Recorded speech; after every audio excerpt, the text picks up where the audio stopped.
سیدہ کائنات فاطمہ الزہرا رضی اللہ تعالیٰ عنہا حضور صلی اللہ تعالیٰ علیہ وسلم کی وہ لخت جگر ہے کہ یہودی عورتوں نے ایک بار پلان بنایا، فاطمہ کے جسم پر جو کپڑے ہوتے ہیں وہ پیوند لگے ہوتے ہیں، کپڑوں پہ بھی پیوند لگا رہتا تھا، رسول خدا کی بیٹی ہیں۔ یہودیوں نے، عورتوں نے ایک دعوت رکھی اور اس میں حضرت فاطمہ کو بلایا کھانے کے لیے، نہیں وہ کوئی ایسا ہی کہ اس میں سارے شہر کی اچھی خاصی عورتیں تھیں۔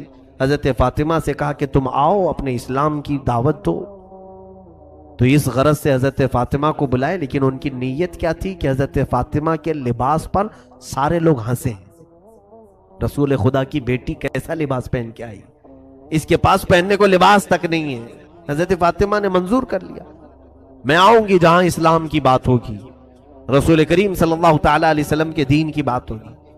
رات کو جب نکلنے لگی، اللہ اکبر، روایت میں ہے کہ حضرت فاطمہ الزہرا رضی اللہ تعالیٰ عنہا کے گھر جنتی لباس آیا، جبرائیل امین کے ذریعے سے حضرت فاطمہ کو حضور نے پیش کیا۔ حضرت فاطمہ وہ جوڑا پہن کر کے آئی ہیں، اللہ اکبر۔ عورتیں بتاتی ہیں کہ وہ اندھیرے کمرے میں آئے تو پورا روشنی ہو چکی تھی، ویسا لباس ہم نے نہ کبھی سنا تھا نہ دیکھا تھا۔ پوچھا فاطمہ سے کہ فاطمہ ہم تو آج کسی فنکشن یا دعوت کے لیے نہیں بلائے تھے، ہم تو صرف تمہارے لباس کا مذاق اڑانے کے لیے آج دعوت دیے تھے، یہ لباس تمہارے جسم پر آیا کیسے؟ حضرت فاطمہ نے کہا، او خواتین، جب کوئی اللہ والوں کا مذاق اڑانا چاہے، اللہ تعالیٰ ان کے منہ پر ایسے رد کے لیے لباس اتارتا ہے کہ پھر دنیا میں ان کا کوئی جواب نہیں ہوتا۔ رسول کریم صلی اللہ تعالیٰ علیہ وسلم کی اس لخت جگر کو اللہ عز و جل نے جنتی لباس اتارا، ان کے گھر میں جنتی دسترخوان اترا، حتیٰ کہ اس گھرانے کی حالت یہ تھی کہ حضور صلی اللہ تعالیٰ علیہ وسلم حضرت فاطمہ کے گھر میں بیٹھے ہیں، اچانک مسکرانے لگے۔ پوچھا یا رسول اللہ صلی اللہ علیہ وسلم مسکرانے کی وجہ کیا ہے؟ فرمایا جبرائیل وحی لے کر کے آئے ہیں، دروازے پر کھڑے ہیں، اندر نہیں آ رہے ہیں، پوچھ رہے ہیں کہ یا رسول اللہ یہ اہل بیت کا گھرانہ ہے، اگر اجازت ہو تو اندر آؤ۔ بے اجازت ان کے گھر میں جبرائیل آتے نہیں، قدر والے جانتے ہیں عز و شان اہل بیت۔ رسول کریم صلی اللہ علیہ وسلم کے گھر والوں کی یہ عزت ہے کہ وہاں جبرائیل بغیر اجازت کے داخل نہیں ہوتے تھے۔ اس فاطمہ الزہرا رضی اللہ تعالیٰ عنہا کی سادگی پر لاکھوں سلام۔ لیکن جانتے ہیں آپ، سیدہ کائنات فاطمہ الزہرا کی بات آج میں تھوڑی سی آگے بڑھا کر کے رخصت ہونا چاہوں گا۔ عورتوں کو بھی فکر کیا ہونی چاہیے، بچیاں اپنے باپ، اپنے شوہر اور اپنے بھائیوں کی بھی اگر آج فکر کر لیں، بہت ساری چیزوں سے یہ آزاد ہو جائیں گی، بہت ساری چیزوں سے آزاد ہو جائیں۔ ہو کیا رہا ہے کہ بچیوں کو ایسا لگتا ہے ہماری زندگی میں کل کام ہمارا مقصد کھانا بنانا، صبح دوپہر شام میں بچے ہوئے کپڑے دھلنا، ہانڈیاں مانجنا، اس میں سے بھی کوئی وقت بچ جائے تو سیریل دیکھنا، اس کے علاوہ ہمارا مقصد ہی نہیں ہے۔ میرے عزیزوں، سیدہ کائنات فاطمہ الزہرا کا ایک مقصد دیکھیں آپ، جانتے ہیں آپ رسول کریم صلی اللہ علیہ وسلم کی اس دختر نیک اختر جن کی ہمیشہ تمنا کیا رہتی تھی، فرماتی ہیں حضور صلی اللہ تعالیٰ علیہ وسلم نے جب حضرت علی سے ان کا نکاح طے کیا تو مہر مقرر کرنے کے لیے حضور نے خود ان سے مشورہ کیا، حضرت فاطمہ سے۔ حضرت فاطمہ رضی اللہ تعالیٰ عنہا اپنی وفات کے وقت، آخری دن ہے ان کی زندگی کا، جلدی جلدی کپڑے دھو رہی ہیں، گھر کا سارا سامان سلیقے سے لگا رہی، حسنین کریمین کو نہلا رہی۔ حضور کی وفات کے صرف 6 مہینے کے بعد آپ کا انتقال ہوا۔ ان 6 مہینوں میں حضرت فاطمہ کو کسی نے ہنستے ہوئے نہیں دیکھا تھا۔ 6 مہینے کے بعد حضرت فاطمہ الزہرا رضی اللہ تعالیٰ عنہ حسنین کریمین کو سارے کام کروا کر کے دے رہی۔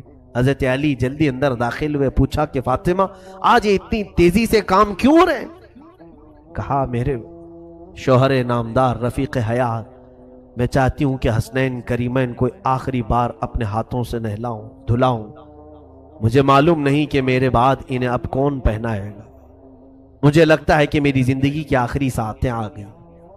تو حضرت علی نے غمناک لہجے میں دیکھا تو حضرت فاطمہ اندر گئیں، ایک طاق میں سے ایک چٹھی لے آئیں، کہا کہ یہ چٹھی کھولنا مت، میرا انتقال ہو جائے تو میری قبر میں ہی میرے سرانے پر رکھ دینا۔ دفن کر دینا اس کو۔ مولا علی شیر خدا رضی اللہ تعالیٰ عنہ اپنی اس رفیق حیات سے ہمیشہ راضی رہے، ہمیشہ راضی رہے۔ حضرت فاطمہ سے کہتے فاطمہ کیا یہ راز مجھے بھی نہیں بتاؤ، اس چٹھی میں کیا ہے، کیا لکھا ہوا ہے؟ سیدہ فاطمہ زہرا رضی اللہ تعالیٰ عنہ فرماتی اے میرے سرتاج علی مرتضیٰ، جب آپ سے میرے نکاح کی بات ہو رہی تھی، رسول پاک صلی اللہ علیہ وسلم گھر تشریف لائے، کہا فاطمہ علی کے بارے میں تمہارا کیا خیال ہے؟ علی اخلاق میں بہت بلند ہے، علی تہجد گزار ہے، تقوی شعار ہے، کیا میں تمہارا نکاح علی کے ساتھ کروں؟ اور مہر میں علی کو میں نے 400 مسقال چاندی کی بات کی ہے، کیا تم اس بات سے راضی ہو؟ باپ اپنی بیٹیوں سے پوچھے نکاح کے متعلق، یہ بھی سنت مصطفیٰ ہے۔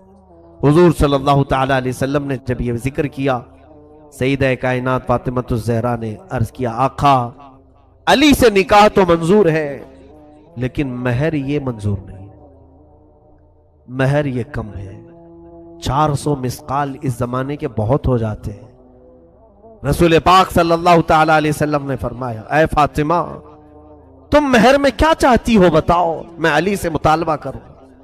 حضرت فاطمہ پوچھتی ہیں یا رسول اللہ صلی اللہ علیہ وسلم کیا یہ میرا نکاح اللہ کی مرضی سے ہو رہا ہے؟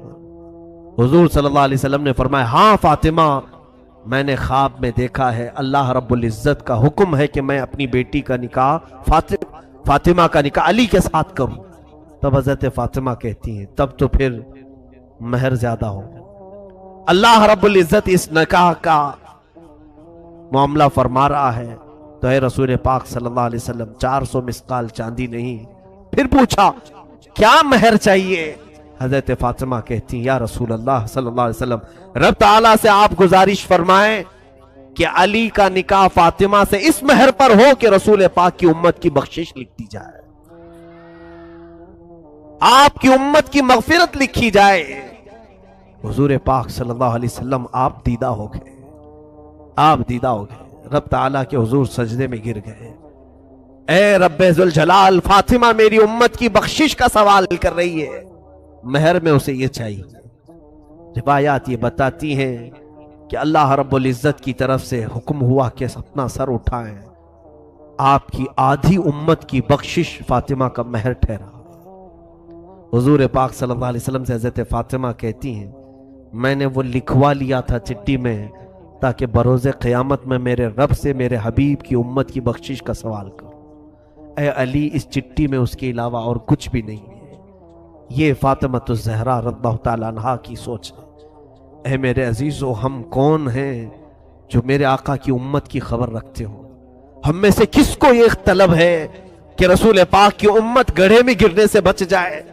یہاں تو گڑھے کھودے جا رہے ہیں، جتنے گرے تو اچھے ہیں۔ ہم میں سے کون یہ چیز کی خواہش رکھتا ہے؟ خود میرے آقا صلی اللہ علیہ وسلم فرماتے من لم یہتم بامرنا فلیس منا، جس نے اس حال میں صبح کی کہ میری امت کی بھلائی کا نہیں سوچا وہ میری امت میں سے نہیں ہے۔ آج کیا یہ دردناک حالات ہمیں بیدار نہیں کرتے؟ کوئی ہم میں سے یہ دعا نہیں کرتا کہ اے اللہ اب امت کا بھلا کر دے؟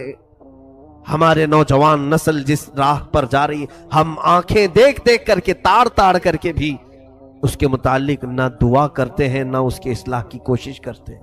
وہ حضرت فاطمہ تھی جو گھبرا جاتی تھی کیونکہ انہیں معلوم تھا کہ حضور کو اگر کوئی ایک درد ستاتا ہے تو وہ امت کی فکر کا درد ہے، امت کا غم ہے، امت کی بخشش کا درد۔ جب مدینہ طیبہ میں واقعہ ہوا کہ صحابہ نے کہا اچانک حضور پاک نظر نہیں آ رہے ہیں، صحابہ بے قرار ہو کر ڈھونڈنے لگے کیا کہیں کہاں؟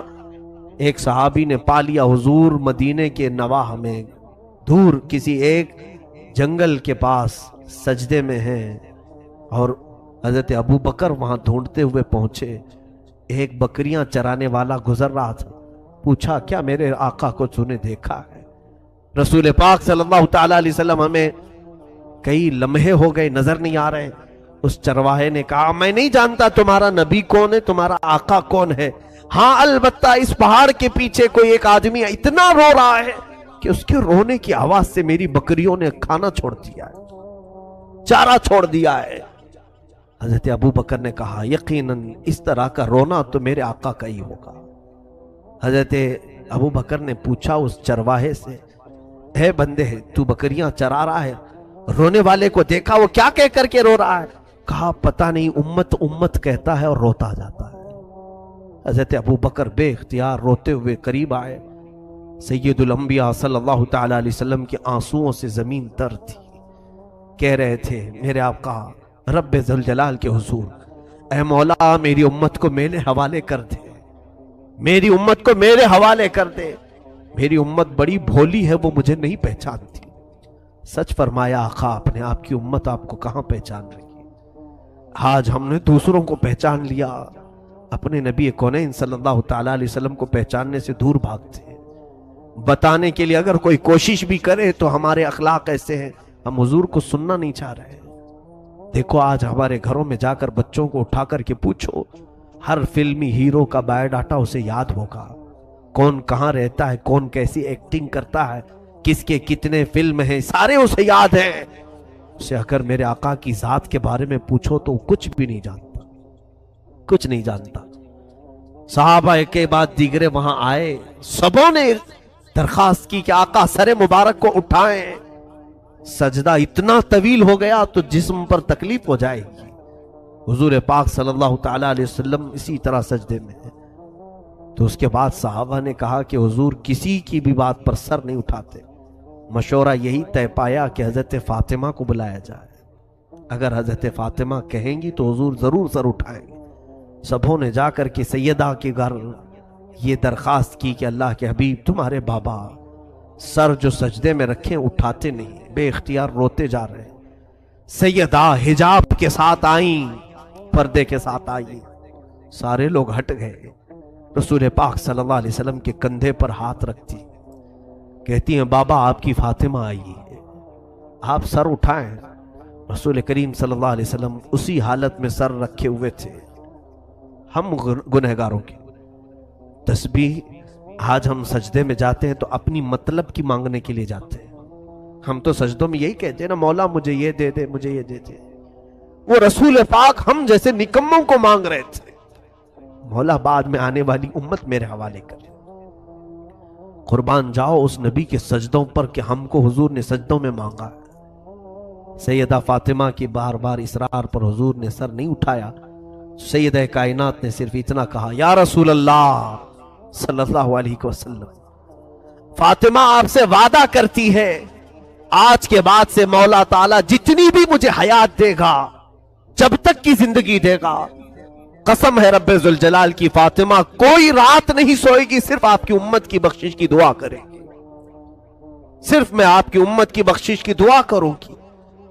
حضور پاک نے جب ان سے یہ سنا تو اپنا سر اٹھایا، فاطمہ کو دیکھا کہ میری امت کی بخشش کا درد یہ بھی رکھتی ہے۔ میرے عزیزو، ایک بیٹی کی ذمہ داری یہ بھی ہوتی ہے کہ وہ اپنے باپ کی فکروں میں ساتھ دے۔ باپ جس طرح کی فکر میں ہے اسی فکر میں وہ لگے۔ رسول کریم صلی اللہ تعالی علیہ وسلم کی اس لخت جگر نے امت کا بوجھ اپنے اوپر اٹھایا۔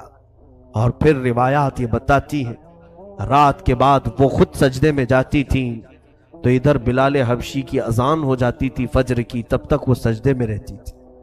ایسی محویت کا عالم ہوتا تھا کہ وہ کہتی تھی سر اٹھا کر کے کہ راتیں بہت چھوٹی ہیں، میرا پورا سجدہ نہیں ہو پاتا۔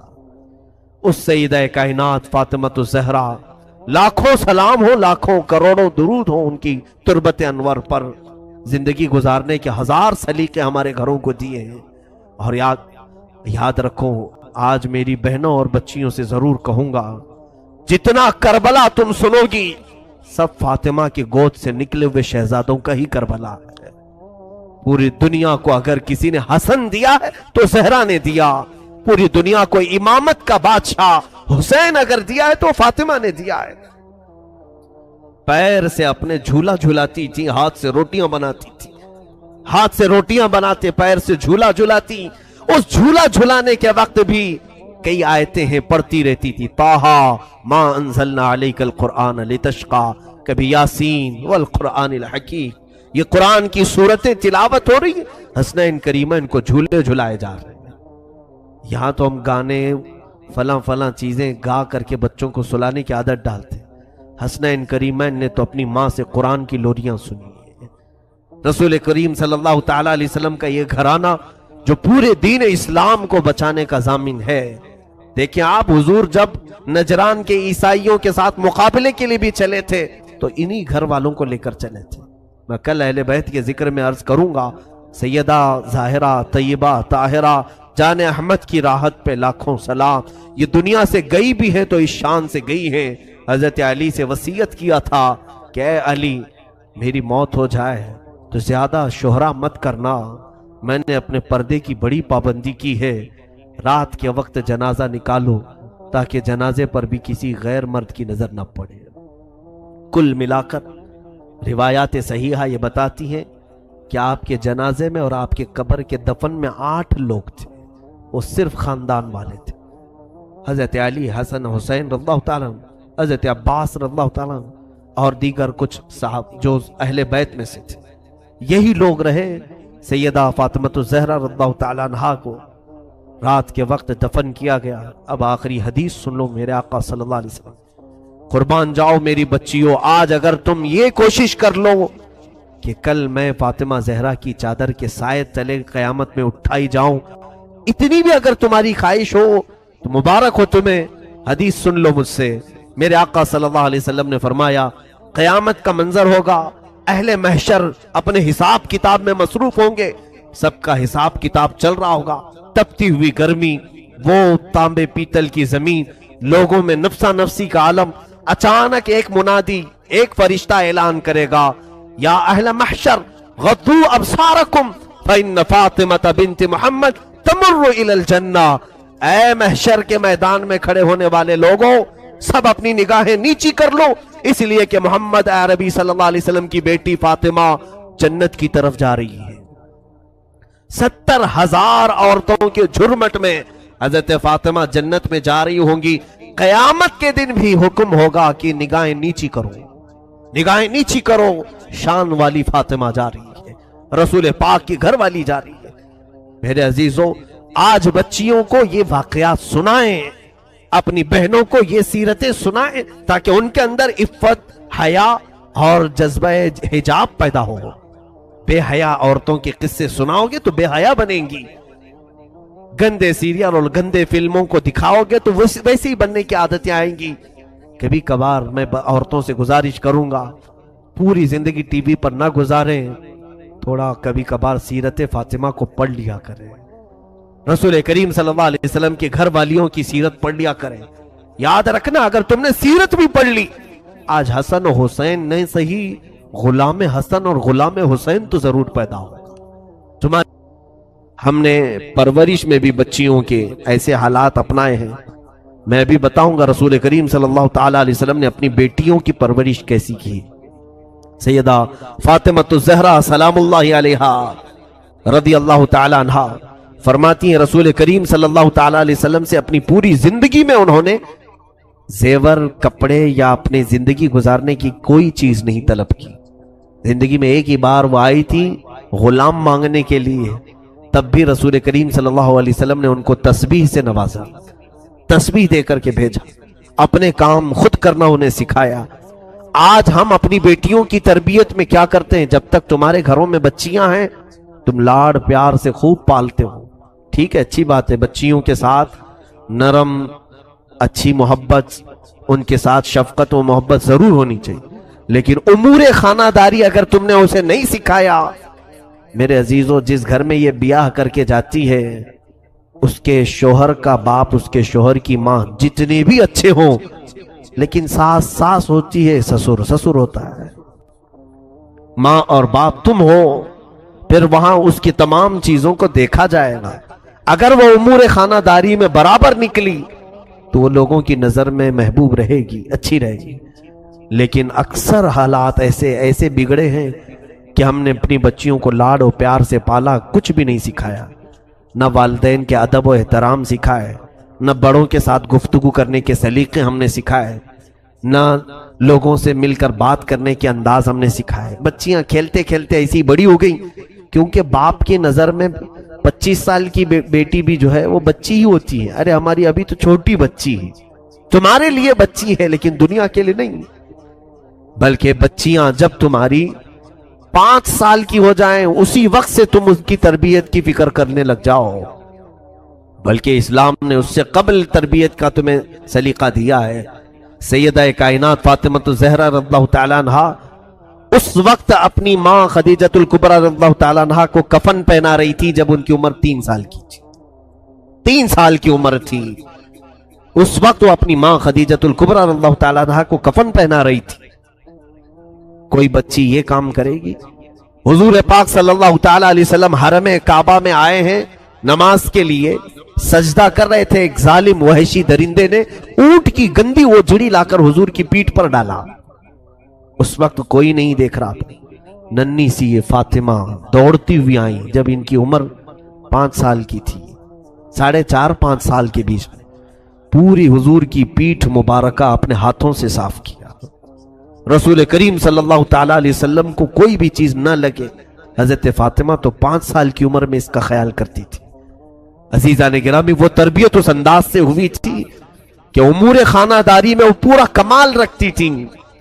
اور اس کے بعد حضور صلی اللہ تعالیٰ علیہ وسلم کی یہ بیٹیاں گھروں میں کھانا بنانا خود جانتی تھی. حضرت خدیجہ کے انتقال کے بعد گھر پورا چلانے کی ذمہ داریاں حضور کی بیٹیوں کے اوپر تھی. حضرت فاطمہ رضی اللہ تعالیٰ عنہ نے تو 5 سال کی عمر سے ہی چولہا سنبھالا تھا. 5 سال کی عمر میں. 5 سال میں تو ہماری بچیاں صرف کھیلتی ہیں. میرے عزیزوں, یقیناً تمہاری محبت اپنی جگہ پر, ان کی تربیت پر توجہ تو ہو.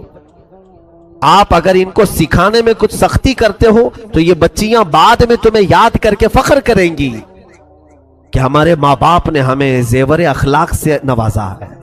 اگر تم شادی میں انہیں زیور نہیں بھی دیے, اخلاق کی دولت دیا, تو پھر یہ پوری زندگی بھر اس جیسی عورت کوئی کہیں نہیں ملے گی. دنیا والے بھی دیکھ کر فخر کریں گے کہ اس کے ماں باپ نے اس کو سونا چاندی اگرچہ نہیں دیا لیکن اخلاق کا زیور دے کر کے بھیجا ہے. وہ اخلاق کے زیور پر تم توجہ کرو. بچیاں کس سے بات کرنی چاہیے, کس سے نہیں بات کرنی چاہیے, یہ سلیقے باپ سکھائے. کہاں ہمارے پاس وقت ہے. ہم اپنی بچیوں کو ٹائم کب دیتے ہیں؟ Sunday to Sunday. باقی سب تو ہمارے جاب پر چلتے ہیں. اس وقت تو ہم کام پر چلے جاتے ہیں جب بچے سو رہے ہوتے ہیں, اور پھر جب واپس آتے ہیں تب بھی بچے کھا کر کے سو چکے ہوتے ہیں.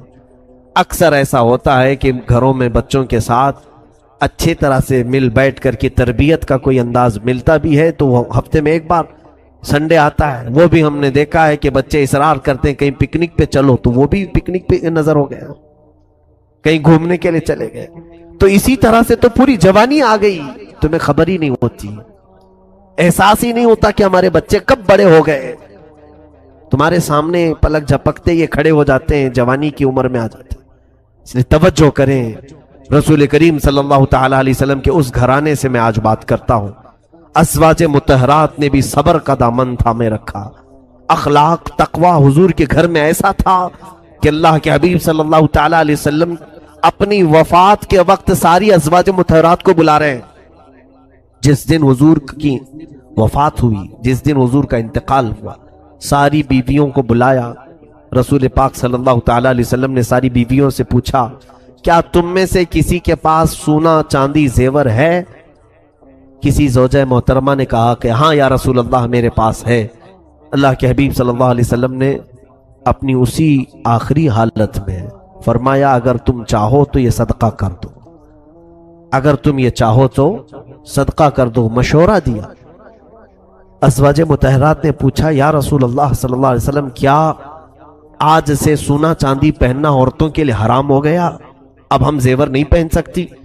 رسول کریم صلی اللہ علیہ وسلم نے فرمایا, نہیں, حرام نہیں ہے, زیور پہن سکتی ہیں عورتیں, لیکن اے میری بیویوں, میں یہ چاہتا ہوں کہ میں رب کے حضور حاضر ہو رہا ہوں, میں اپنے رب کی بارگاہ میں اب جا رہا ہوں, میرے جانے کا وقت آ گیا. میں یہ چاہتا ہوں کہ میں اپنے رب سے اس حال میں نہ ملاقات کروں کہ میرے گھر میں سونا چاندی پڑا ہوا ہو. میں کسی چیز کا مالک بن کر کے میرے مولا کے حضور نہیں جانا چاہتا. فقر اللہ کو پسند ہے, میں فقیر بن کر اللہ کے حضور حاضر ہونا چاہتا ہوں. رب تبارک تعالیٰ کے حضور صلی اللہ تعالیٰ علیہ وسلم نے اپنے آخری آخری دن بھی ازواج مطہرات کو کس چیز کی تلقین فرمائی؟ یہی مال و دولت کی محبت اپنے دل میں نہ رکھو۔ میں عورتوں سے آج تھوڑی دیر گفتگو کروں۔ اگر دیکھیں آپ، عورتیں اگر پیسے تمہارے جیب سے لے کر بچا بھی لیتی ہیں، کس لیے بچاتی ہیں؟ ان کے شوق کھانے پینے کے کم ہوتے ہیں، باہر جا کر کے اڑائیں، وہ چند ہوتی ہوں گی، لیکن اکثر عورتوں کا شوق سونا خریدنا ہے، سونا خریدنا ہے، چاندی خریدنا ہے، اور یہ کوڑی کوڑی جمع کر کے خرید بھی لیتی ہے، یا تو کسی کا شوہر اس کو فورس کر کے یا ماں باپ کو فورس کر کے سونا چاندی جمع کرو، پہنو میری بچیوں، پہنو، زیور تمہارے لیے اللہ نے بنائے ہیں، زینت تمہارے لیے ہے، لیکن تمہاری کل زندگی اس زیور کے لیے نہیں ہے۔ تمہارا اصلی زیور تو تمہاری حیا ہے، تمہارے اخلاق تمہاری اصلی زیور ہے۔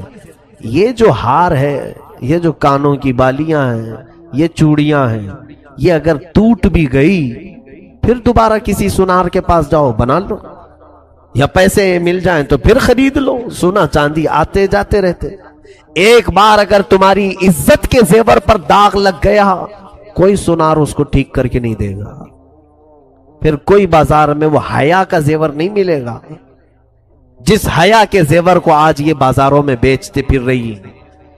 بچیاں ہماری بہت ساری نا سمجھ ہیں، وہ دنیا کے اس بہاؤ میں بہ جاتی ہیں۔ جب دنیا یہ کہہ رہی ہے دوپٹے نکالو، اپنے بالوں کو لہراؤ، دکھاؤ لوگوں کو تم دکھانے والی چیز ہو، ان ظالموں نے تمہیں ننگا کرنے کی ٹھان لی ہے۔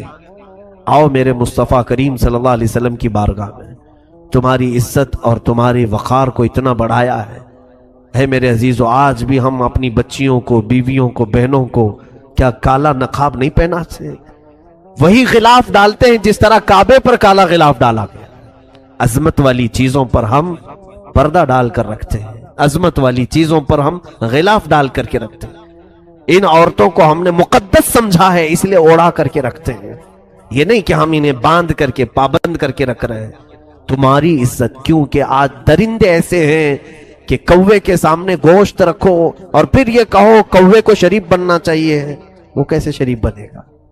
آج یہی کہہ رہے ہیں نا، جب بھی ہم لباس کے بارے میں بات کرتے ہیں، کچھ ٹی وی کے اینکرز آ کر کے چلاتی ہیں کٹ لباس میں، آپ صرف لڑکیوں کو بولو، عورتوں کو بولو، مردوں کو کیوں نہیں کہتے کہ اپنی نگاہیں نیچے رکھیں؟ میرے عزیزو، قرآن تو بہت پہلے ہی فرمایا ہے کہ مردوں کو نگاہیں نیچی رکھیں، ساتھ میں تمہیں بھی کہا ہے کہ تم اپنی ساری چیزیں ڈھانک کر کے رکھو، اس لیے کہ نگاہیں نیچی شریف آدمی رکھے گا، اور شریر آدمی اور بدماش تو اپنی آنکھیں صرف اسی لیے پھیلاتا رہے گا کہ اسے کہاں چھیتڑے ملیں گے، کہاں اس کو غلاظت ملے گی۔ اور تم کووں کو اگر کہہ دو کہ شریف بن کر کے رہو، ہم گوشت اوپر کھلا رکھے ہوئے، کتنے کوے شریف نکلیں گے؟ کسی سے اگر تمہاری برادری ہو، تعلق ہو، تو وہ کوا ہو سکتا ہے گوشت چھوڑ کے چلا جائے، ورنہ تو کوے کے اندر ہرس ہے، لالچ ہے، وہ ٹھوک مارے گا، گوشت اٹھا لے جائے گا۔ آج ہماری بچیوں کے ساتھ جو ریپ کے کیسز بڑھتے جا رہے ہیں، اس کی ایک اہم وجہ یہ بھی ہے ان کا اظہار، ماڈرن کلچر۔ میرے عزیزو، میری یہ بات جو ہے نان مسلم بھی ایکسیپٹ کرتے ہیں، بہت سارے جو مسلمان نہیں ہیں وہ بھی اس بات کو سراہتے ہیں۔ حقیقت ہمارا جو کلچر ہے، ہمارا جو مشرقی کلچر ہے، یہ اس میں الحمدللہ بہت عافیت ہے۔ اگر تم ماڈرن کلچر کی بات کر کے مغربی تہذیب کو لانا چاہتے ہو، ویسٹرن کلچر، تو اس میں تو یہ ہے کہ ماں کون ہے وہ بھی بچے کو معلوم نہیں، باپ کتنے ہیں وہ بھی معلوم نہیں۔ اس کلچر کو تم پسند کرتے ہو جہاں گدھے اور بیل، کتے اتنا نہیں زنا کرتے ہوں گے جتنا مرد اور عورتیں سڑکوں پر کرتے ہیں۔ کیا وہ کلچر تمہیں پسند ہے؟ جنگل کی طرح اگر جانوروں کی طرح جینا پسند ہے تو پھر معاشرے میں رہنے کا مطلب کیا ہے؟ میرے عزیزو، اسلام کے اقدار کو سمجھو، اسلام نے تمہیں عزتوں سے نوازا ہے۔ مرد یقیناً اپنی نگاہوں کی حفاظت کرے، لیکن بچیاں اپنے جسموں کو ڈھانکیں، اپنے جسموں کی نمائش نہ کریں۔ حدیث پاک میں ہے، جو عورت صرف خوشبو لگا کر اس لیے نکلتی ہے، خوشبو لگانا منع نہیں ہے، لیکن اس کی نیت اگر یہ ہے کہ بازار میں لوگ میری طرف متوجہ ہو جائیں، میری خوشبو کو سونگھیں، سپرے لگا کر، پرفیوم لگا کر عورتیں جس طرح سے چلیں، حدیث پاک میں موجود ہے، فرمایا رسول کریم صلی اللہ علیہ وسلم نے کہ وہ زنا کرنے والی عورت ہے، کہ اس نے لوگوں کو زنا کی دعوت دی، کتنوں کی خواہشوں کو بھڑکایا، کتنوں کی نگاہوں کو خراب کیا، یہ مرکز گناہ بن جاتی ہے۔ اور ایک حدیث پاک میں اگر کسی اجنبی مرد نے تمہارے جسم کو بلا حجاب چھوا، زنا بہت دور کی بات ہے، ایک عورت کے ساتھ دوسرا مرد اگر بغیر کسی شرعی تعلق کے چھوا ہے، چھونے کی بات آئی ہے، زنا کی نہیں، چھوا ہے، تو اس عورت پر قبر میں اللہ تعالیٰ 99 سانپ مسلط کرے گا۔ اس میں سے ایک سانپ اتنا قوت والا کہ وہ صرف پونچھ اگر پہاڑ پہ مارے تو پہاڑ پھٹ جائے گا، وہ اس عورت کی قبر پر سانپ مسلط کیے جائیں گے۔ تو اپنے جسم کو کسی کے حوالے ہرگز نہ کرو جب تک تمہارا نکاح نہ ہو جائے۔ اللہ تعالیٰ کی امانت ہو تم، ہماری بچیاں یہ دین اسلام کی امانت ہے، بلکہ میں تو کہتا ہوں رسول پاک صلی اللہ تعالیٰ علیہ وسلم کی عزت تمہارے دوپٹوں کے ساتھ ہے۔ تم نے اگر نکال پھینکا تو لوگ صرف تمہارے نام کو نہیں کوسیں گے، سیدھے فاطمہ زہرا کی کنیز کو بھی کوسنا شروع کریں گے کہ یہ نام اس کا فاطمہ ہے، نام اس کا آمنہ ہے، نام اس کا خدیجہ ہے، لیکن اس کا تعلق اخلاق سے کوئی بھی نظر نہیں آتا۔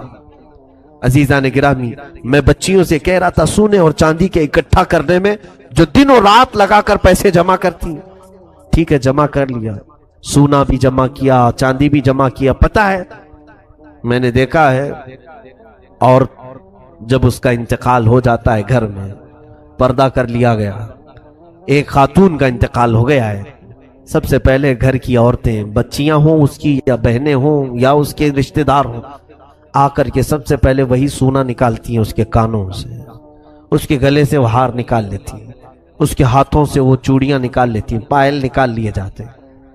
تمہاری روح کیا نکلی کہ تمہارے گھر والے تمہارا پورا سونا تم سے سلب کر لیے، جس کے لیے تم کوڑی کوڑی جمع کرتے تھے۔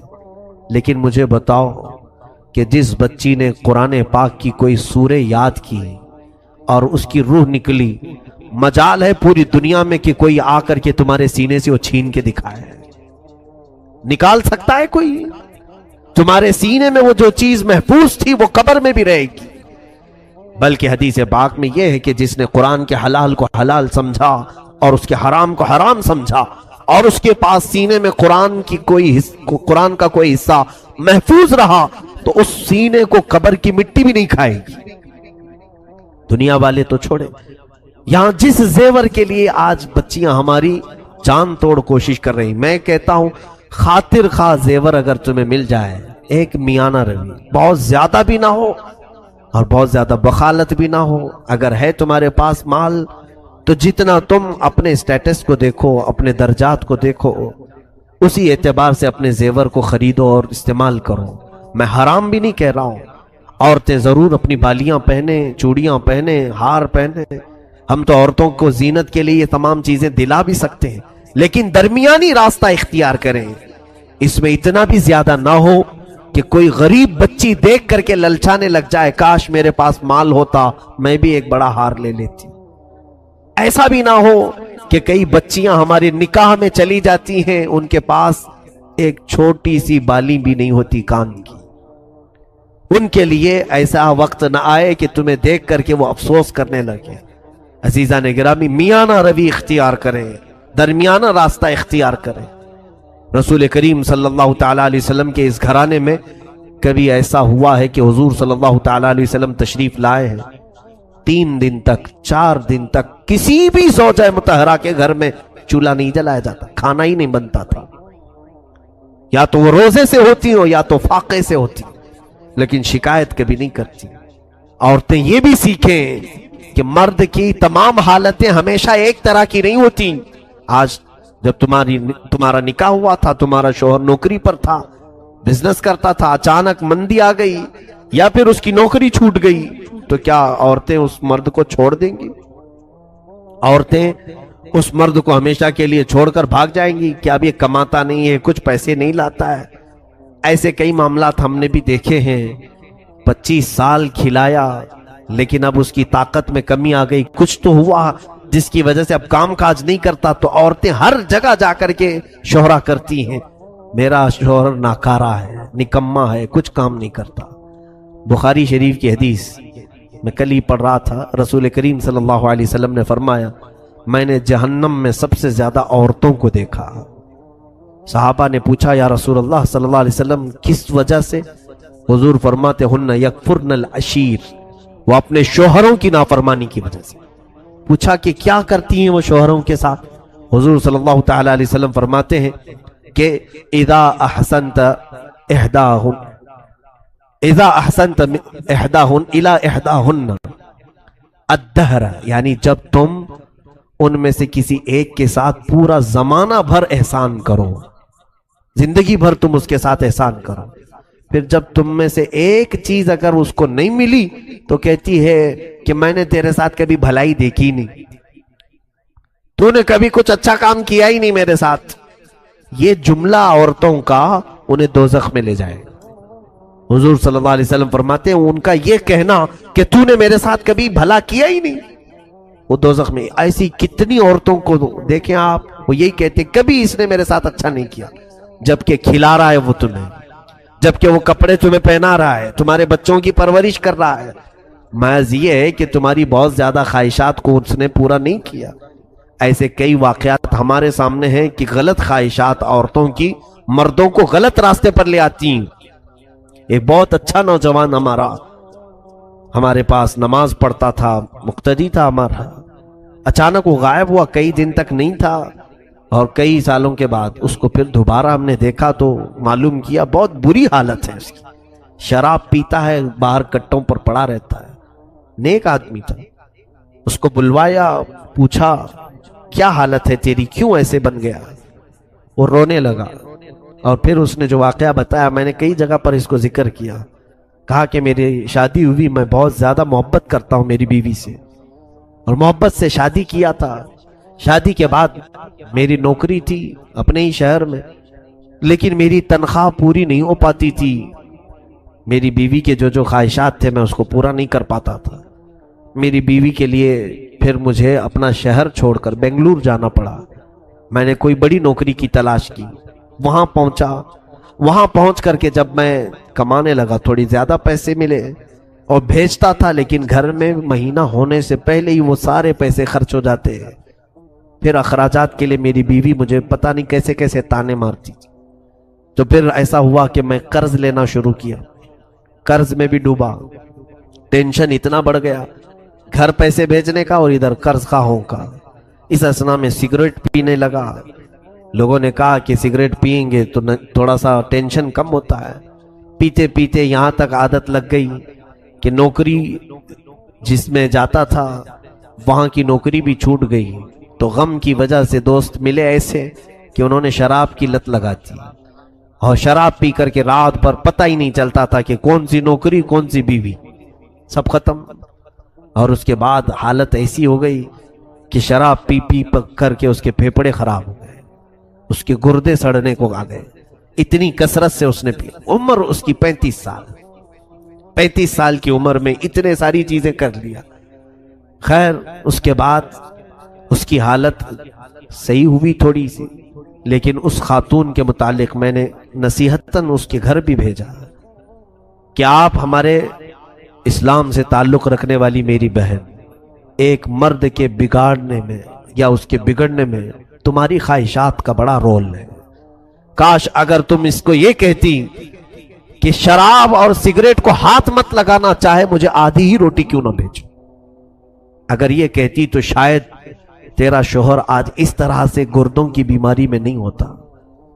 آج اس کی بیماری پر کوئی دیکھنے والا نہیں ہے، اور واویلا کرتی پھرتی ہے کہ مجھے مسکین بنا ڈالا، کم عمر میں مجھے ایسی نوبت پر لے آیا۔ یہ ساری وجہیں عورتیں کبھی کبھار بن جاتی ہیں۔ میں خواتین سے ضرور کہوں گا کہ اپنے شوہروں سے طلب کریں، تم محبت کے ساتھ ساری چیزیں طلب کرو، لیکن اتنا پریشر نہ ڈالو کہ وہ حرام کاموں کی طرف چلا جائے، اتنا پریشر نہ ڈالو کہ وہ تمہارا شوہر حلال کو چھوڑ کر کے پھر ڈاکہ زنی کرنے لگ جائے، چوری کرنے لگ جائے۔ ظاہر سی بات ہے جس شوہر کی آمدنی 1000 روپے ہو، تم 5000 کا میک اپ سیٹ مانگو گی تو چوری کر کے لائے گا نا، یا تو پھر کسی کو ٹوپی پہنائے گا، دھوکہ دے گا، یا تو پھر قرضہ لے کر کے آئے گا، شریف آدمی بھی ہو۔ یہ خواہشات اتنی زیادہ نہ ہو، اتنی زیادہ نہ ہو، بلکہ اسلامی لمٹ اور شریعت کے دائرے میں رہ کر کے ایک معاشرتی زندگی بہترین انداز میں گزار سکتے، وہ زندگی آؤ میرے مصطفیٰ کریم صلی اللہ علیہ وسلم کے گھر والوں میں، آقا کونین صلی اللہ تعالیٰ علیہ وسلم۔ ایک بات سن لیجئے آپ، حضرت ابو ہریرہ کہتے ہیں، سیدنا ابو ہریرہ رضی اللہ تعالیٰ عنہ، یہ کون سے صحابی؟ اصحاب صفہ میں سے، جو 70 صحابہ حضور کی مسجد میں ہمیشہ رہتے تھے، گھر بار چھوڑ کر کے آئے، اور صدقے پر یہ چلتے تھے، جو کچھ بھی ان کو صدقہ آتا تھا وہی کھاتے تھے۔ ایک بار 2 دن تک کچھ بھی نہیں آیا۔ حضرت ابو ہریرہ کہتے ہیں میں نے پیٹ پر رسی باندھ لیا کہ پیٹ کھلا رہتا ہے تو بھوک زیادہ لگتی ہے، ٹائٹ کر لو تو بھوک کم لگتی تھی۔ پھر میں نکلا جا کر کے حضور کو دکھاؤں، اسی اسنا میں حضور اپنے حجرے سے باہر نکل رہے تھے۔ میں نے کہا کہ یا رسول اللہ صلی اللہ علیہ وسلم، اصحاب صفہ میں 2 دن سے کوئی صدقہ ہی نہیں آیا، نہ کھجوریں نہ دودھ، اور میرا پیٹ جو ہے بھوک کی شدت کی وجہ سے سکڑتا جا رہا ہے۔ اللہ کے حبیب صلی اللہ تعالیٰ علیہ وسلم نے اپنا جبہ اٹھا کر کے دکھایا۔ حضرت ابو ہریرہ کہتے ہیں حضور نے بھی رسی سے 2 پتھر باندھے تھے۔ کہا ابو ہریرہ میں نے بھی 3 دن سے تو کچھ بھی نہیں کھایا۔ اللہ کے حبیب صلی اللہ تعالیٰ علیہ وسلم کا یہ فرمان سن کر حضرت ابو ہریرہ کہتے ہیں مجھے بڑی شرمندگی ہوئی، میں نے کیوں ذکر کیا، لیکن میرے آقا صلی اللہ علیہ وسلم نے فرمایا ابو ہریرہ چلو تمہیں بھوکا نہیں چھوڑوں گا، ساتھ میں چلو۔ نکلے، دوپہر کا وقت تھا، دیکھا باہر مسجد نبوی کے حضرت ابو بکر حضرت عمر بھی آئے ہوئے تھے۔ حضور نے ان سے پوچھا کہ کیسے باہر آنا ہوا؟ وہ دونوں بھی اپنا پیٹ پکڑ کر کہہ رہے تھے یا رسول اللہ بھوک نے ہمیں باہر لایا۔ حضرت ابو بکر تو یہ کہہ رہے تھے بھوک شدت کی لگی ہے تو اس وقت باہر کیوں آئے؟ کہا چہرے رسول دیکھتے ہیں تو بھوک ختم ہوتی ہے۔ رسول کریم صلی اللہ تعالیٰ علیہ وسلم کے چہرے پاک کو دیکھ کر بھوک کو کم کرنا، یہ وہ صحابہ جو پوری دنیا پر حکمرانی کر چکے، یعنی عدل و انصاف کے اعتبار سے یہ صحابہ فاقہ میں رہتے تھے، اور حضور صلی اللہ علیہ وسلم نے ان تینوں کو لے کر ایک جگہ کی طرف کا قصد فرمایا، اور حضور سیدھے حضرت ابو ایوب انصاری کے مکان پر آئے۔ یہ میزبان رسول ہیں، جس وقت میرے آقا مدینے میں اترے تھے تب بھی پہلے ان کے ہی گھر پہ اترے۔ حضور صلی اللہ تعالیٰ علیہ وسلم ان کے گھر پر سیدھے اندر آئے، کہا ابو ایوب ہیں؟ ان کی بیوی نے کہا باہر گئے ہیں کام پر۔ کہا گھر میں کچھ کھانا ہے؟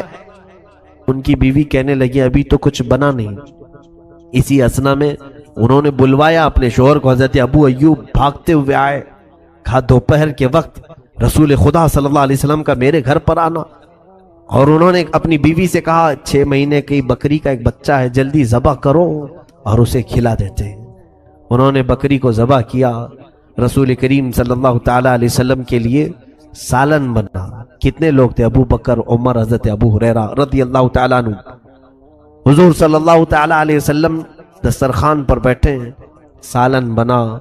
حضرت ابو ہریرہ فرماتے ہیں اس گوشت کے سالن کی خوشبو آدھی بھوک ختم کر چکی تھی۔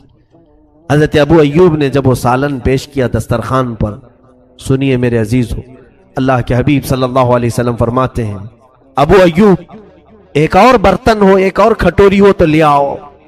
وہ لے آئے، سالن کو حضور نے آدھا آدھا کیا اور کہا جاؤ میری بیٹی فاطمہ کے گھر پہنچاؤ، 8 دن سے وہ فاقے میں ہے۔ فاطمہ کا 9واں دن ہے آج فاقے کا۔ حضور پاک صلی اللہ تعالیٰ علیہ وسلم کی لخت جگر سیدہ کائنات، لیکن انہوں نے احساس تک نہیں ہونے دیا۔ حضرت ابو ہریرہ کہتے اصحاب صفہ کا جو چبوترا تھا کہاں ہے جانتے؟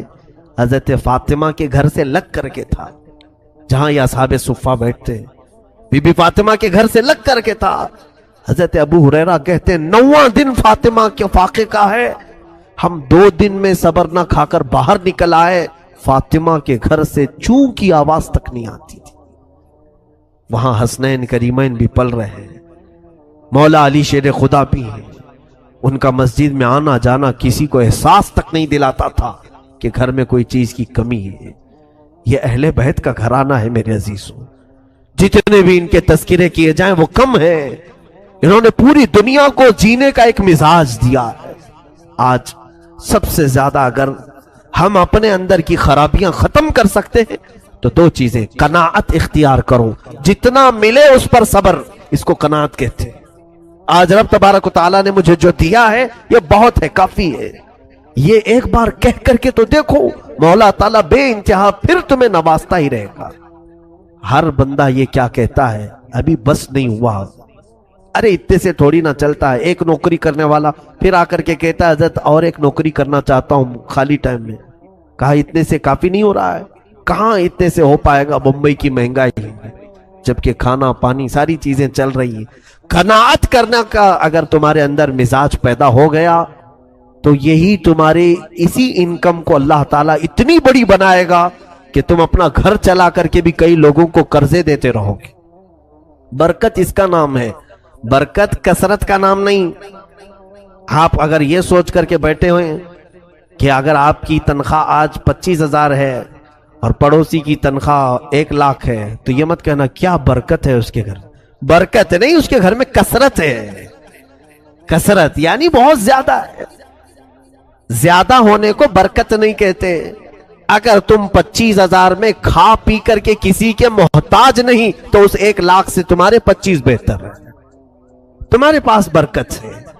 تو یہ چیز اللہ کی بارگاہ میں طلب کرو کہ مولا جتنا تو عطا کرے اس پر مجھے صبر عطا کر۔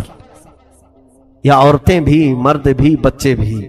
بچوں کی تربیت میں ایک خاص عنصر یہ جو ہمارا ہوتا ہے، یہ ضروری نہیں کہ تمہارے بچے جو بھی طلب کریں فوراً اس کو حاضر کر دو۔ یہ ہم لوگ چاہتے ہیں نا، کچھ لوگ تو کہتے ہیں ہماری کمائی آخر ہے کس کے لیے، انہی کے لیے تو ہے، جو مانگے وہ لا کر کے دے دو، جو طلب کرے وہ لا کر کے دے دو۔ یہ بری خصلت بچوں میں ہم نے ڈالی۔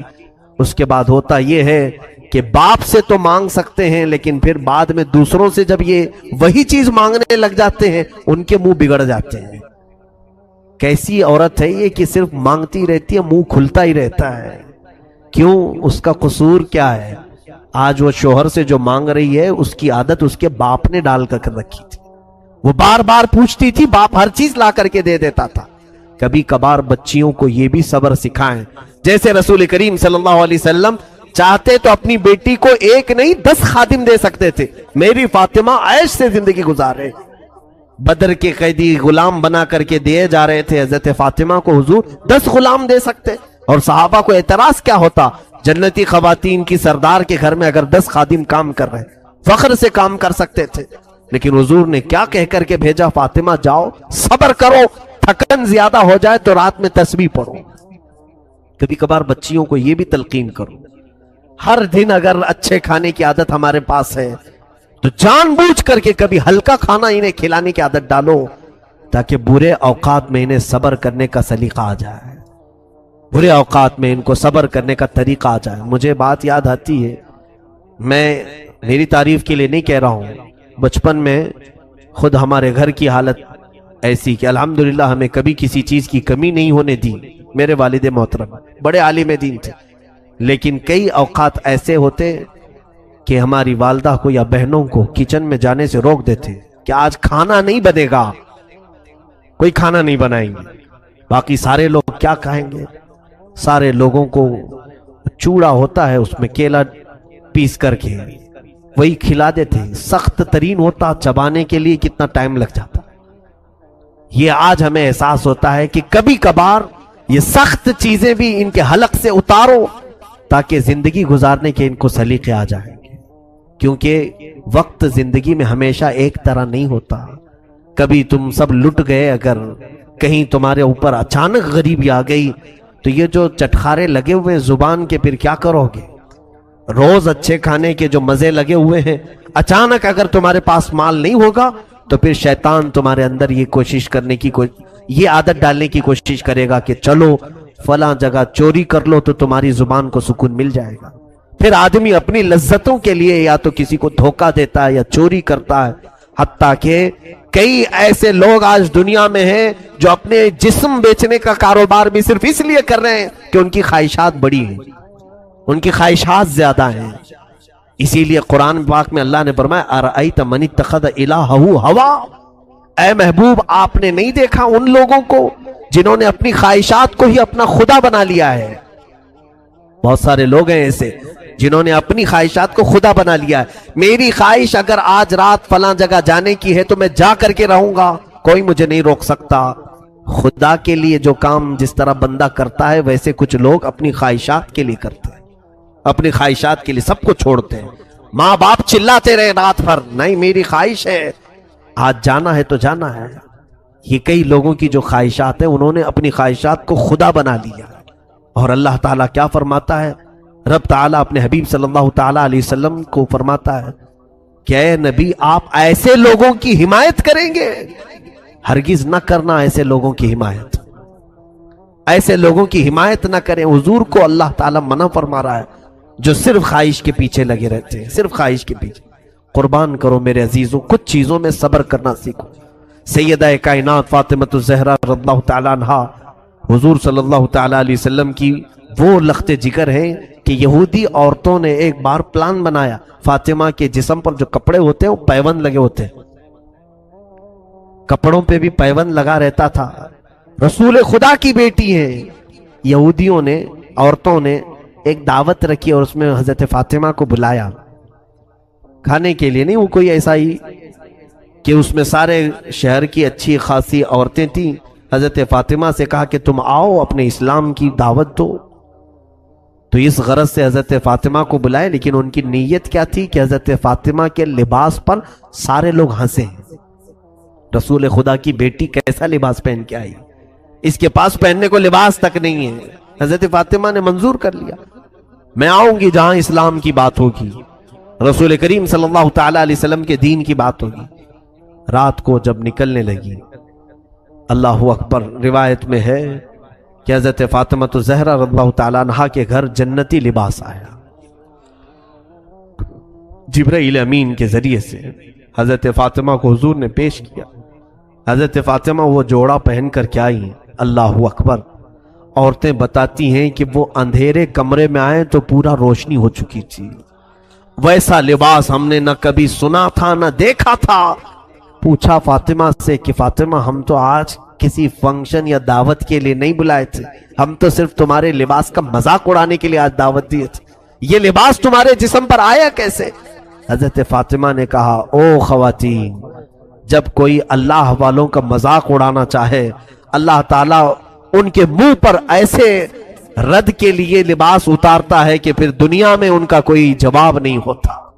رسول کریم صلی اللہ تعالیٰ علیہ وسلم کی اس لخت جگر کو اللہ عز و جل نے جنتی لباس اتارا، ان کے گھر میں جنتی دسترخوان اترا، حتیٰ کہ اس گھرانے کی حالت یہ تھی کہ حضور صلی اللہ تعالیٰ علیہ وسلم حضرت فاطمہ کے گھر میں بیٹھے ہیں، اچانک مسکرانے لگے۔ پوچھا یا رسول اللہ صلی اللہ علیہ وسلم مسکرانے کی وجہ کیا ہے؟ فرمایا جبرائیل وہی لے کر کے آئے ہیں، دروازے پر کھڑے ہیں، اندر نہیں آ رہے ہیں، پوچھ رہے ہیں کہ یا رسول اللہ یہ اہل بیت کا گھرانہ ہے، اگر اجازت ہو تو اندر آؤ۔ بے اجازت ان کے گھر میں جبرائیل آتے نہیں، قدر والے جانتے ہیں عز و شان اہل بیت۔ رسول کریم صلی اللہ علیہ وسلم کے گھر والوں کی یہ عزت ہے کہ وہاں جبرائیل بغیر اجازت کے داخل نہیں ہوتے تھے۔ اس فاطمہ الزہرا رضی اللہ تعالیٰ عنہا کی سادگی پر لاکھوں سلام۔ لیکن جانتے ہیں آپ، سیدہ کائنات فاطمہ الزہرا کی بات آج میں تھوڑی سی آگے بڑھا کر کے رخصت ہونا چاہوں گا۔ عورتوں کو بھی فکر کیا ہونی چاہیے، بچیاں اپنے باپ، اپنے شوہر اور اپنے بھائیوں کی بھی اگر آج فکر کر لیں، بہت ساری چیزوں سے یہ آزاد ہو جائیں گی، بہت ساری چیزوں سے آزاد ہو جائیں۔ ہو کیا رہا ہے کہ بچیوں کو ایسا لگتا ہے ہماری زندگی میں کل کام ہمارا مقصد کھانا بنانا، صبح دوپہر شام میں بچے ہوئے کپڑے دھلنا، ہانڈیاں مانجنا، اس میں سے بھی کوئی وقت بچ جائے تو سیریل دیکھنا، اس کے علاوہ ہمارا مقصد ہی نہیں ہے۔ میرے عزیزوں، سیدہ کائنات فاطمہ الزہرا کا ایک مقصد دیکھیں آپ، جانتے ہیں آپ رسول کریم صلی اللہ علیہ وسلم کی اس دختر نیک اختر جن کی ہمیشہ تمنا کیا رہتی تھی، فرماتی ہیں حضور صلی اللہ تعالیٰ علیہ وسلم نے جب حضرت علی سے ان کا نکاح طے کیا تو مہر مقرر کرنے کے لیے حضور نے خود ان سے مشورہ کیا، حضرت فاطمہ سے۔ حضرت فاطمہ رضی اللہ تعالیٰ عنہا اپنی وفات کے وقت، آخری دن ہے ان کی زندگی کا، جلدی جلدی کپڑے دھو رہی ہیں، گھر کا سارا سامان سلیقے سے لگا رہی، حسنین کریمین کو نہلا رہی۔ حضور کی وفات کے صرف 6 مہینے کے بعد آپ کا انتقال ہوا، ان 6 مہینوں میں حضرت فاطمہ کو کسی نے ہنستے ہوئے نہیں دیکھا تھا۔ 6 مہینے کے بعد حضرت فاطمہ تو زہرا رضی اللہ تعالیٰ عنہ حسنین کریمین کو سارے کام کروا کر کے دے رہی۔ حضرت علی جلدی اندر داخل ہوئے، پوچھا کہ فاطمہ آج اتنی تیزی سے کام کیوں ہو رہے ہیں؟ کہا میرے شوہر نامدار رفیق حیات، میں چاہتی ہوں کہ حسنین کریمین کو آخری بار اپنے ہاتھوں سے نہلاؤں دھلاؤں۔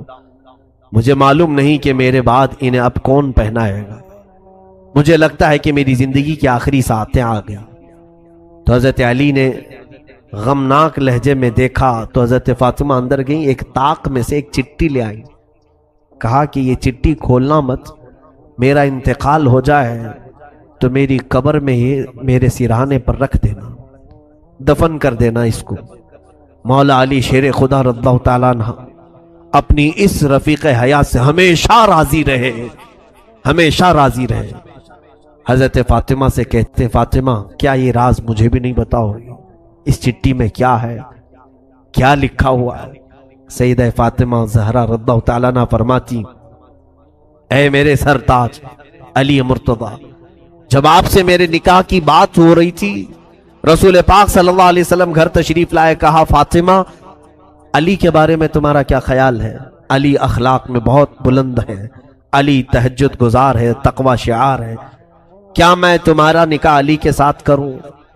اور مہر میں علی کو میں نے 400 مسقال چاندی کی بات کی ہے، کیا تم اس بات سے راضی ہو؟ باپ اپنی بیٹیوں سے پوچھے نکاح کے متعلق، یہ بھی سنت مصطفیٰ ہے۔ حضور صلی اللہ تعالیٰ علیہ وسلم نے جب یہ ذکر کیا، سیدہ کائنات فاطمہ الزہرا نے عرض کیا آقا علی سے نکاح تو منظور ہے لیکن مہر یہ منظور نہیں ہے، مہر یہ کم ہے، 400 مسقال اس زمانے کے بہت ہو جاتے ہیں۔ رسول پاک صلی اللہ تعالیٰ علیہ وسلم نے فرمایا اے فاطمہ تم مہر میں کیا چاہتی ہو بتاؤ، میں علی سے مطالبہ کروں۔ حضرت فاطمہ پوچھتی ہیں یا رسول اللہ صلی اللہ علیہ وسلم کیا یہ میرا نکاح اللہ کی مرضی سے ہو رہا ہے؟ حضور صلی اللہ علیہ وسلم نے فرمایا ہاں فاطمہ، میں نے خواب میں دیکھا ہے اللہ رب العزت کا حکم ہے کہ میں اپنی بیٹی کا نکاح فاطمہ کا نکاح علی کے ساتھ کروں۔ تب حضرت فاطمہ کہتی ہیں تب تو پھر مہر زیادہ ہو، اللہ رب العزت اس نکاح کا معاملہ فرما رہا ہے تو اے رسول پاک صلی اللہ علیہ وسلم 400 مسقال چاندی نہیں۔ پھر پوچھا کیا مہر چاہیے؟ حضرت فاطمہ کہتی ہیں یا رسول اللہ صلی اللہ علیہ وسلم رب تعالیٰ سے آپ گزارش فرمائیں کہ علی کا نکاح فاطمہ سے اس مہر پر ہو کہ رسول پاک کی امت کی بخشش لکھ دی جائے، آپ کی امت کی مغفرت لکھی جائے۔ حضور پاک صلی اللہ علیہ وسلم آپ دیدہ ہو گئے، آپ دیدہ ہو گئے، رب تعالیٰ کے حضور سجدے میں گر گئے۔ اے رب ذوالجلال، فاطمہ میری امت کی بخشش کا سوال کر رہی ہے، مہر میں اسے یہ چاہیے۔ روایات یہ بتاتی ہیں کہ اللہ رب العزت کی طرف سے حکم ہوا کہ اپنا سر اٹھائیں، آپ کی آدھی امت کی بخشش فاطمہ کا مہر ٹھہرا۔ حضور پاک صلی اللہ علیہ وسلم سے حضرت فاطمہ کہتی ہیں میں نے وہ لکھوا لیا تھا چٹھی میں تاکہ بروز قیامت میں میرے رب سے میرے حبیب کی امت کی بخشش کا سوال کروں۔ اے علی اس چٹھی میں اس کے علاوہ اور کچھ بھی نہیں ہے، یہ فاطمہ الزہرا رضی اللہ تعالیٰ عنہا کی سوچ ہے۔ اے میرے عزیزو، ہم کون ہیں جو میرے آقا کی امت کی خبر رکھتے ہوں؟ ہم میں سے کس کو یہ طلب ہے کہ رسول پاک کی امت گڑھے میں گرنے سے بچ جائے؟ یہاں تو گڑھے کھودے جا رہے ہیں، جتنے گرے تو اچھے ہیں۔ ہم میں سے کون یہ چیز کی خواہش رکھتا ہے؟ خود میرے آقا صلی اللہ علیہ وسلم فرماتے من لم یہتم بامرنا فلیس منا، جس نے اس حال میں صبح کی کہ میری امت کی بھلائی کا نہیں سوچا وہ میری امت میں سے نہیں ہے۔ آج کیا یہ دردناک حالات ہمیں بیدار نہیں کرتے؟ کوئی ہم میں سے یہ دعا نہیں کرتا کہ اے اللہ اب امت کا بھلا کر دے؟ ہمارے نوجوان نسل جس راہ پر جا رہی ہے، ہم آنکھیں دیکھ دیکھ کر کے تاڑ تاڑ کر کے بھی اس کے متعلق نہ دعا کرتے ہیں نہ اس کے اصلاح کی کوشش کرتے ہیں۔ وہ حضرت فاطمہ تھی جو گھبرا جاتی تھی، کیونکہ انہیں معلوم تھا کہ حضور کو اگر کوئی ایک درد ستاتا ہے تو وہ امت کی فکر کا درد ہے، امت کا غم ہے، امت کی بخشش کا درد۔ جب